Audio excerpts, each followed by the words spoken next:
Good evening and welcome to Up South, the show where you get to know all that happened in South India today. Our first story today is from Bengaluru, where the Karnataka BJP is very upset with the state government over the refusal of permission to VHP leader Praveen Togadia to enter Bengaluru on Sunday to attend a VHP event. In fact, the state assembly was disrupted for the second successive day today over this issue. But Chief Minister Siddaramaiah has said that anyone who can disrupt peace will not be allowed into the city.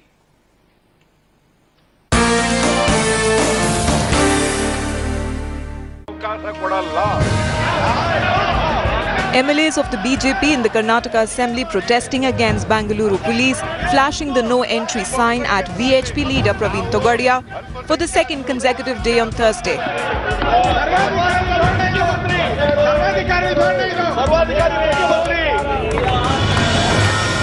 The argument is when Togadia was allowed to travel all over Karnataka from Bagalkot to Gokak, why not Bengaluru?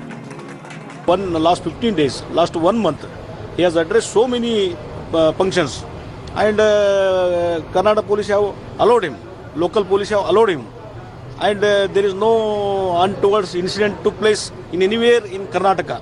After he, no, some small incidents, either this or that is different. It is a duty of the police department to take law and order.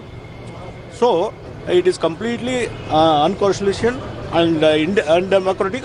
I condemn it. The state government, however, seems to be in no mood to budge. ಸಮಾಜದಲ್ಲಿ ಶಾಂತಿ ಕದತಕ್ಕಂತ ಸಮಾಜದಲ್ಲಿ ದ್ವೇಷದ ಭಾವನೆಗಳನ್ನು ಉಂಟು ಮಾಡತಕ್ಕಂತ ಅವರು ಯಾರೇ ಆದರೂ ಕೂಡ ಅವರಿಗೆ ಅವಕಾಶ ಕೊಡಲ್ಲ ಅವರಿಗೆ ಮಾತಾಡಲಿಕ್ಕೆ ಅವಕಾಶ ಕೊಡಲ್ಲ.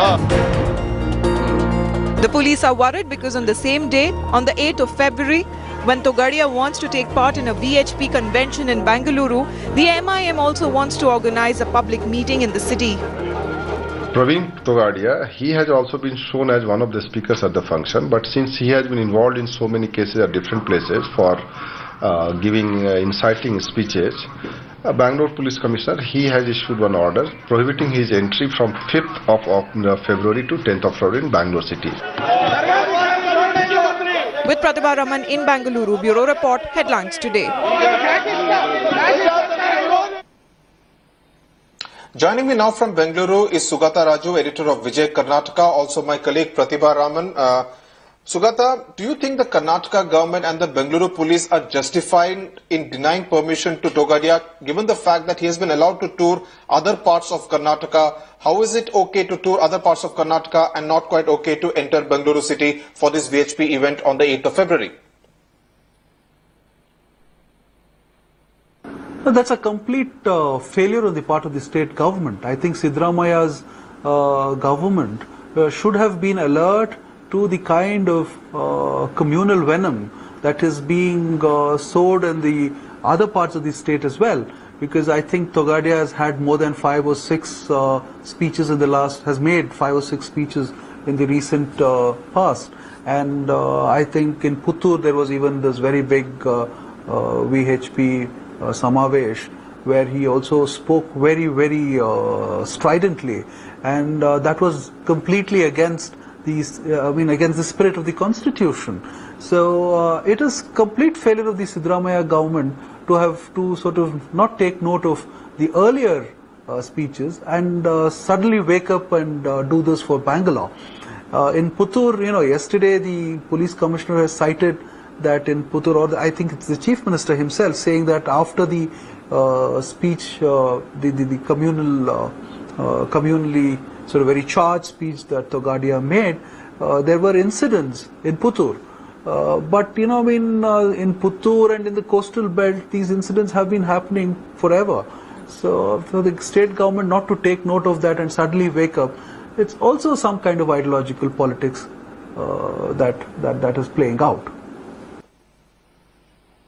Right. Pratibha, the VHP and the MIM want to hold their public meeting on the same day, that Sunday, and that is something obviously the Bengaluru police would be extremely careful about. What are the locals there in Bengaluru saying about this? How do they react to something like this, Pratibha?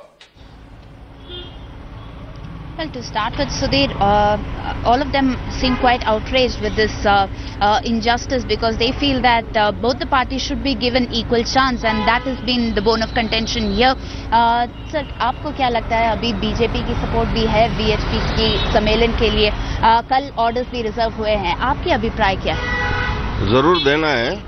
अगर प्रवीण भाई तोगड़िया जी को अब permission नहीं देने से अब प्रवीण भाई तोगड़िया जी क्या पाकिस्तान को जाएगा प्रचार करने के लिए, नहीं बांग्लादेश जाएगा? इन लोगों कांग्रेस गवर्नमेंट किसी को खुशी करने के लिए हम लोगों को छूटा करता है, हिंदू लोगों को। प्रवीण भाई तोगड़िया जी है, हिंदू लीडर है, उसे जरूर ये गवर्नमेंट ये पुलिस वालों उसे परमिशन देना ही देना। Also, on the same day, like you mentioned, Sudhir, since MIM also wants to hold a meeting, in fact, they withdrew their petition from the court today because the police insisted that they give it in the right format following protocol, and that has also angered. आपके अभिप्राय क्या है?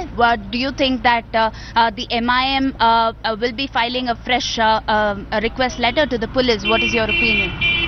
The opinion from my end is the OSY has given a petition to the MIM stating that they would be given an exact script so that the party or the Congress person who has sent a person to speak about it.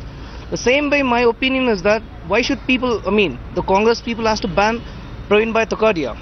He is one of the best leader for Hindu, and my suggestion is that no one has the rights to ban him, but stating that he shouldn't come to Bangalore. At the same point of time, to talk about the Congress party people, this is the right time wherein they are, in order to get a lot of minorities voters, they're doing this thing. So my suggestion is that Praveen Togadia is one of the best leader for Hindu, and he has no rights to ban anything as such, and my opinion is that he has all the rights to come and speak in Bangalore on the 8th of this month. So when he can go to Bagalkot as well as Gokak, why not Bangalore? And that is the question that's been raised by most people here. Sudhir. Right. Sugata, overseas MIM also planning to make inroads into Karnataka, especially with the municipal elections in Bengaluru city. Do you think he will find the political bandwidth in Bengaluru the kind that he has in the old city area of Hyderabad? Hyderabad is a completely different kettle of fish. Bangalore is far more cosmopolitan, and I don't think he'll be able to replicate that kind of success that he has had in Hyderabad or elsewhere in the country. And this could also be this could also be wishful thinking. One also hopes that he is not able to create or replicate that kind of model here, because all communal elements or people who sort of speak against the spirit of the Constitution of India should be restrained by law. This is, I think, very, very important, and Siddaramaiah should also sort of be more alert and not wake up, when it suits them, and stay asleep when it doesn't suit them. Right. Sugata Raju and Pratibha Raman, thanks a lot for joining us there from Bengaluru.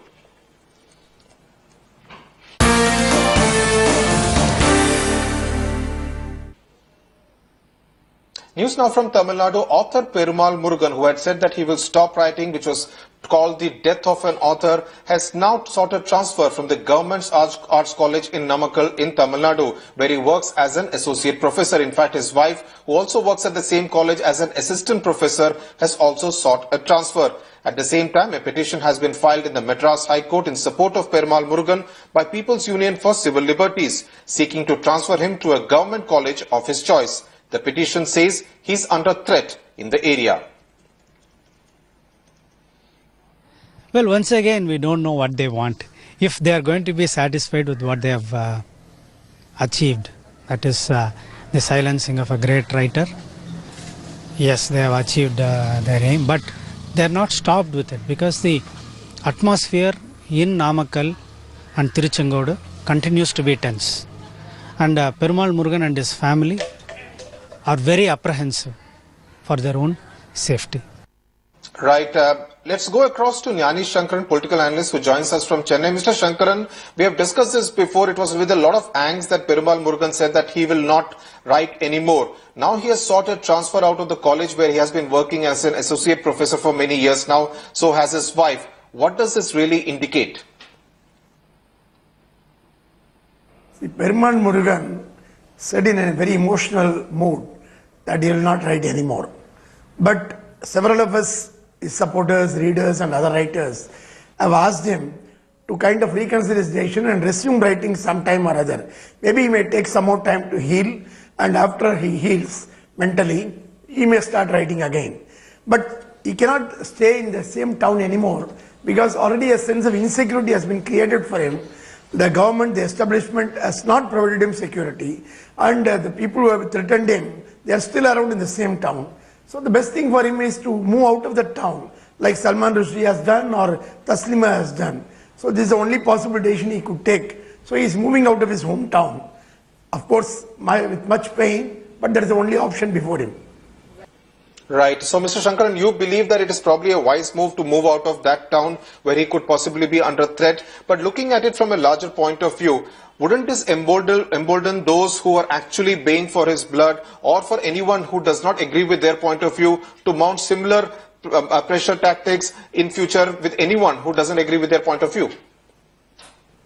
It is true that the protesters have tasted some blood to the extent that they are making Perumal Murugan move out of town. But they could not have tasted blood without the connivance of the establishment. That is what we have to look at. Without the connivance of the government machinery.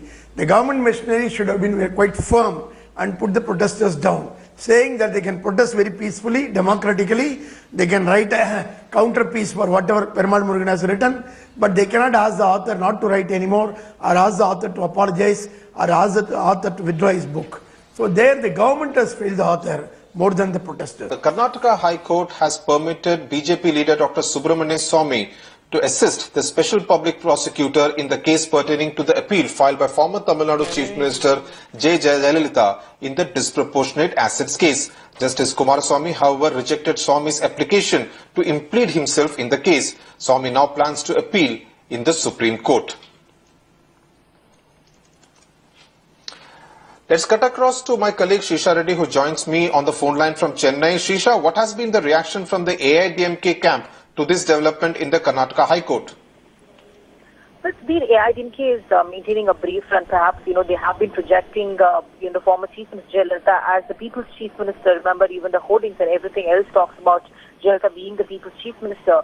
And they have been projecting. And now that, Swamy's appeal at the Supreme Court, will be like leaving AIDMK in an apprehensive mode, because it's going to be a legal battle once again. But the AIDMK will, of course, have to wait to know what is happening at the Supreme Court to have a last laugh. So Right. Shisha Reddy, thanks a lot for joining us there from Chennai with all those details. That's it then on Up South this Thursday evening. News and updates will continue on Headlines Today.